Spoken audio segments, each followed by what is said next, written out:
Today we're going to paint this snowy Christmas cup, and I'm using the Angora Opaque Watercolors set, and I have the 24 set. I believe they come in different colors, but I'll drop a picture at the end.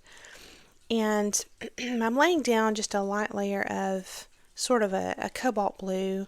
These colors were not labeled, so I'm just kind of going off what I'm used to with acrylics and everything in my other watercolor sets, but this is very much like a cobalt blue, just a very light standard, kind of a sky blue, almost periwinkle, but kind of a mix between that and a sky blue.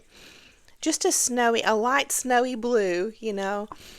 And for the saucer here, I wanted to bring in some Christmas colors, so I wanted to make that green.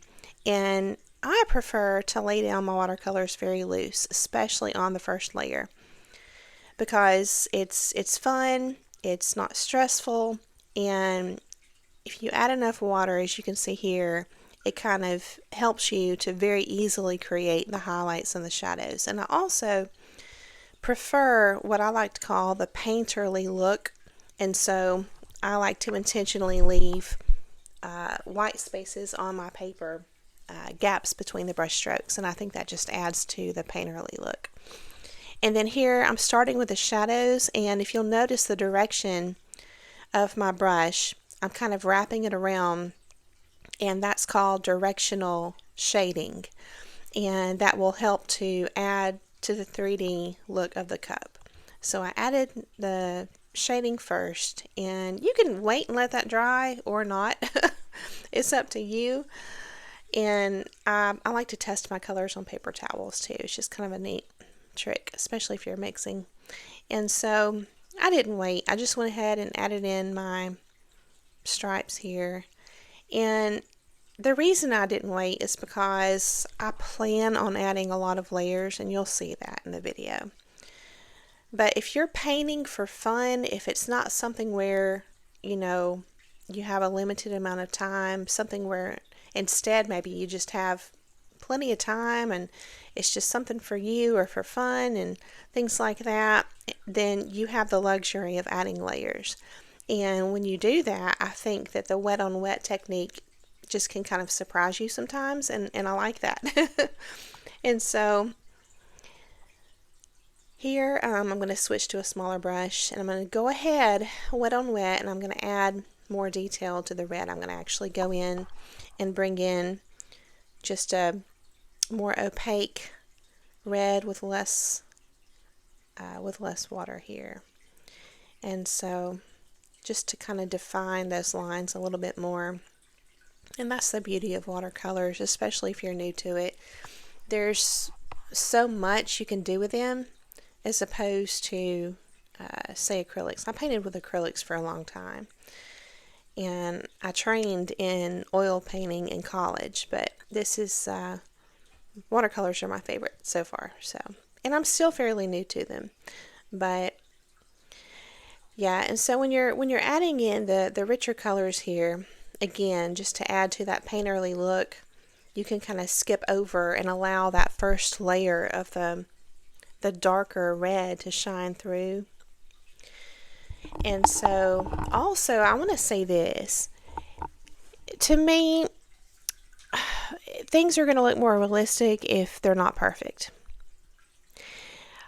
for various reasons, because things are not perfect in real life, but also because your eye doesn't catch every single detail. And that's a mistake that I've made for quite a while on my art journey, is to add too much detail on things that were presented in the painting at a distance, because in real life your eye is not going to see detail at a distance. So it just kind of frees you up, you know. You can just kind of be more looser with your painting in the background. So anyway, I'm going in and just adding in a little bit of green on the edge of the cup here, just to kind of show a reflection off of the saucer. And so my intention here is that, you know, snow is so bright and it reflects light, and in that case, you know, colors are going to be bouncing off of each other, and it just kind of adds interest to the cup too. And that's another thing, even, and I was taught this way as well, but even if, you have a solid color object, it's going to bring a whole lot more interest. And this is, all opinion, all of art is opinion, obviously, but it's going to bring a lot more interest to add different colors within, to find a creative way, your own way to add multiple colors into an object that seems to only have, one color. And that's why a lot of artists don't just simply use black or, charcoal or gray for shadows. They'll use colors that you wouldn't initially think of. And so it's like you have to develop that artist's eye, and that will help you a lot in selecting different colors for your shadows and just to accentuate your anything that you paint whatsoever. And so I'm trying to give a little bit of dimension, a little bit of depth here to the saucer, to the dish, and also adding in some shadows under the cup. And so from here, changing my brush again, and so as part of just what I prefer, I like to just go bold with my colors a lot of the time. And so my sky is going to be multicolored. And skies are super fun to paint. If you haven't done it much, I would just encourage you to try it out. And I even added in a little bit of the umber color there to kind of darken it.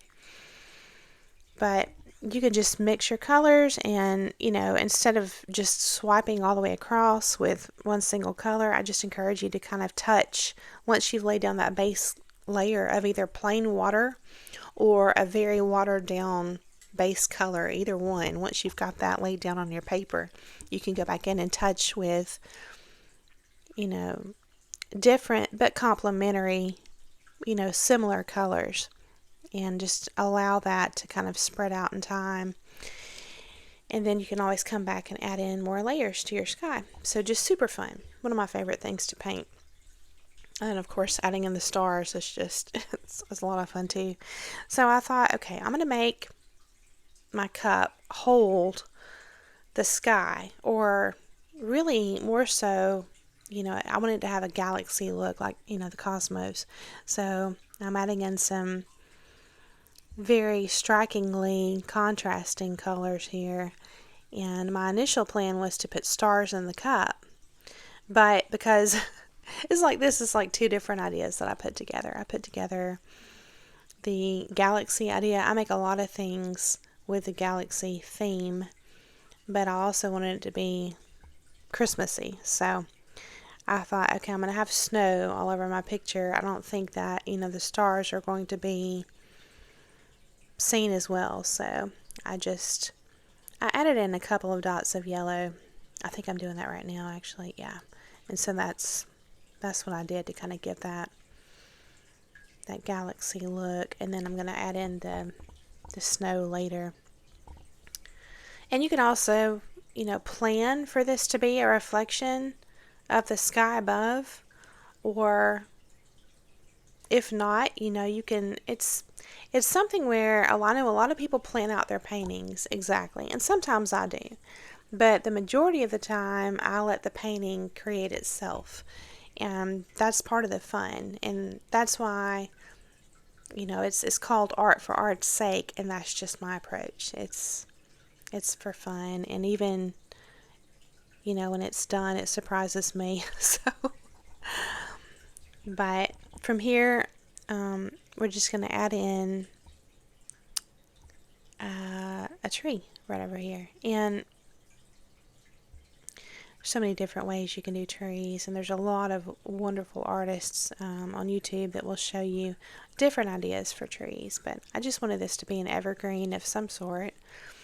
And it's something where, again, because watercolors are so forgiving, you really don't have to stress. Just a few little brush strokes like this, just kind of coming down mostly from the center of the tree, the trunk of the tree, you know, you can kind of sweep down and out to the side, just like it would be in nature, how the branches would fall, especially if they're heavy, you know, with snow. They're going to be kind of, you know, pointing more down. And then I wanted to go in and add some holly and some berries on the cup. And I would just encourage you, if you add detail like this, to vary the way you add the design on the cup, because in real life, you know, once you get to the side of the cup, you're not going to see everything straight ahead. So just make sure, it's part of making it more relatable, because it seems more real in that way. It's just going to feel more right if you have some variation in there. So I just encourage you to do that. And then a little bit of shadow under the top handle here. And I'm kind of painting with the idea of the light source being just sort of everywhere, just diffuse and everywhere, as opposed to coming from one direction, because snow is so reflective. And so it makes it a little bit of a challenge when you're trying to plan your shadows. But this is where you can just kind of, if you're not in a hurry, again, you can kind of look at it and just, you know, decide where you feel like it needs a little bit of shadow to make the shapes pop. And that's a go-to that you can always rely on, regardless of where the light source is coming from in your scene. It's just, if you have 3D objects, just, you can always default to making the shadows around the edges and at the bottom, and it's going to make it pop. It's going to give it that 3D effect. And so again, that's just a nice default that you don't have to stress about. And just brightening up the colors, because as they dry, you know, they get dull, which is totally natural. And I'm really happy with this set. It's my go-to set for now. So just adding in a little bit more on the saucer, defining the edge here. And that's another thing. I've kind of mixed in the greens here. I've put cool greens and warm greens together. And I just, no rhyme or reason, it's just what I wanted to do. And I just absolutely encourage you to break the rules, you know, quote unquote, the rules with art. And just do sometimes, or all the time, what you want to do. And because that's going to bring you the most joy, it's going to be the least stressful. And so I just wanted to mix warm and cool greens. And what I did was, you can see that the darker green on the upper, I'm talking about the saucer actually, I know I'm painting the tree, but I'm doing my voiceover here. So on the saucer, you know, you can put the darker green on one side and then counter it or balance it on the other side. And balance is something that's really going to help in your composition as well. And then of course just adding another layer to the tree, and not really thinking this through super hard, just dabbing on the green, because I know I'm going to be adding more and more layers, so it's no big deal. And it's going to be snowing heavily in this scene, so that's another thing. You don't have to worry so much about perfection when you're going to be covering it up, you know. And I know I'm going to really splatter a lot of snow. So, and then in the distance, your trees are not going to have the definition or the color of the trees that are going to be in your forefront. So just some very simple wiggles with a color that's similar to the sky, kind of like when you're, you know, driving and you see mountains in the distance, how they kind of, you know, they're a very similar color to the sky. It's kind of like that with your trees in the distance too. So these were a lot of fun to just lay down very quickly. And I would definitely say that, you know, as you've seen in this video, round brushes are my favorite. So I'd love to hear what your favorite brush is, if you feel called to share that in the comments. But round brushes are just my go-to. And so after I've got those laid down, I'm going to go ahead and kind of add some variation and darken up the sky. And if you're new to watercolors, I would just say this, or even painting the sky, I was terrified to start with that I would be, destroying or messing up the sky. But after I played around with it enough, layering different colors and brush strokes, I realized that, with watercolors, it's going to dry differently a lot of times than what you see when you lay it down. So painting a sky is something that you can just really have fun with. And if you don't like it, when it's dry, if your paper is quality and able to handle enough paint and watercolor, then you can always go back and add more layers and change it. So that's what I'm doing now. I'm trying to think of balancing the color. I have a lot of purple on the lower left part of the sky, and I wanted to add a little bit up to the upper right there just to add some balance. And a little bit of shadow under the tree, and I'm sticking with that sort of a cobalt blue there. And you'll find that's a common color, a common go-to color that artists use for shadows and snow. And here in just a minute, I'm just going to let you guys watch, and I'm going to let a song play for you, and then I'll just check back in a little while later before the video is over. So I'll let you finish watching, and I hope that you enjoy it, and I'll see you back here with some more commentary very soon.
Okay, so I hope that you are enjoying watching this tutorial, and we're almost done. So I'm just going to go back and add in some sharper edges just to create a little bit more definition and give it some more dimension, make it more 3D and realistic, even though it is really kind of a fantasy painting with it being a giant cup, in the snow as big as a tree, right? But that's what makes it fun. And so I just encourage you to use your creative liberty and just have fun and explore and try new things. And the other thing is, especially when you're starting out, or just really any time, every painting does not have to be a masterpiece. And it's kind of like if you invest in materials that you feel like are, somewhat costly, it can keep you from feeling free enough to try new things and play around with your materials. And so I just encourage you to remember that that's just part of the process. And I've personally adopted a stance of, imperfection is freedom, and creates a lot of, who was it, Bob Ross, that used to call some of his, I know he called like the trees happy little trees, but I think he would call some of the markings happy accidents and stuff like that. So, but just I always keep a tube, to switch gears here, I always keep a tube of white acrylic paint close by. And so for snow, it's perfect, especially when you're going to have it, hanging off of tree branches, and like at the top of the cup here, I've got it sort of hanging down. And the fact that it's thick, it's a thicker paint, is also going to help to give the snow itself a little bit of dimension. So, and it's always my go-to for snow, and sometimes for stars as well. Other times for stars I'll use a white gel pen. Those are fun. But so I guess technically this is a mixed media now, but I hope that you have enjoyed this tutorial, and I'm going to let the rest of it play. I'd love to hear your thoughts, and if you have anything to add or you want to share what you're working on, that would be great. So thanks for watching, and happy painting!